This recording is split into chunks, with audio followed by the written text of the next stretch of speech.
we are at Popper's Pub with Kate.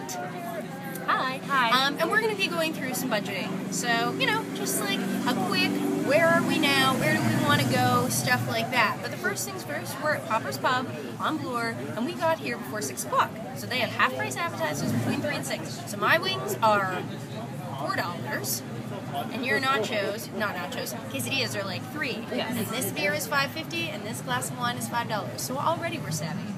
Cheers. You're a server. What else?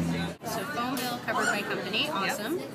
It's a good tip there. If you can ever get your company to cover anything, always something to investigate, and oftentimes when you're interviewing for stuff, interviewing for any type of job, that's often a perk that is neglected or not included in a contract, so if you can negotiate that, that certainly helps with your day-to-day expenses. And it's surprising what you get when you just ask for it. There you go. Says Kate. The point is, you can't overspend on what you actually have. Right. Does that make sense? Yourself to $100 a week. Right. Which is really easy to do. It's really hard in Toronto. If you're going out with people and they say, hey, let's go for drinks, you really need to look up or figure out where half-price drinks are and go for those. Or you can have drinks at your house before. It's just a matter of like training yourself to like make sure that you get here for half-price appetizers. Right. Because our whole bill tonight is going to be like likely $20. So it'll be $10 you spend. So I want to take my line of credit and move it away from my bank account. That's definitely helpful. Like the less access to your money you have, especially when it comes to debt repayment, the way that it is. Okay, so recap then. Kate's going to call the bank on this line of credit situation and see if she can just pay the interest. And the credit card, which is at 11.9 then, she'll try to pay that off first just because that's the higher interest one. Here Kate and I are at the bank, and we are about to try and negotiate her a better interest rate on her line of credit. Because that's going to be one thing, because the credit card is more expensive to pay off, so we're trying to pay that off first. So we're going to go meet with a financial planner right now and figure out what they have to say on interest rates and line of credit.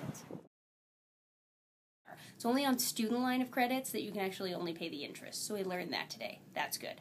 But when you have a line of credit, what we found out is you have to pay the minimum 3% balance. That absolutely has to happen. So we found that out. So unfortunately, we can't change Kate's payments on the line of credit, but what we can do is remove, and what the bank is doing is removing her access. So she's just going to pay it off, and she's not going to be able to access it anymore. It's terrifying. I'm terrified. Good step, but I'm terrified of not being able to do it and having to actually say the words to people. I can't afford it. Because now you get to actually say, I can't afford that. And by saying, I can't afford that, you're going to actually start to hang out with other people who are good with saying, I can't afford that. And then your friend circle develops into something where you're like hanging out with a lot of people who also like to save money. So this is a great step. I know it's scary, but it's a great step. And taking things away that you haven't, if you have no willpower, you need to take some stuff out of your reach. I like that one. Period. That's a good one. Yeah, I often do that. Like, I take money immediately out of my bank account, otherwise I spend the crap out of it. Yeah. So, yeah. All right, that's it. Thanks, guys. Bye.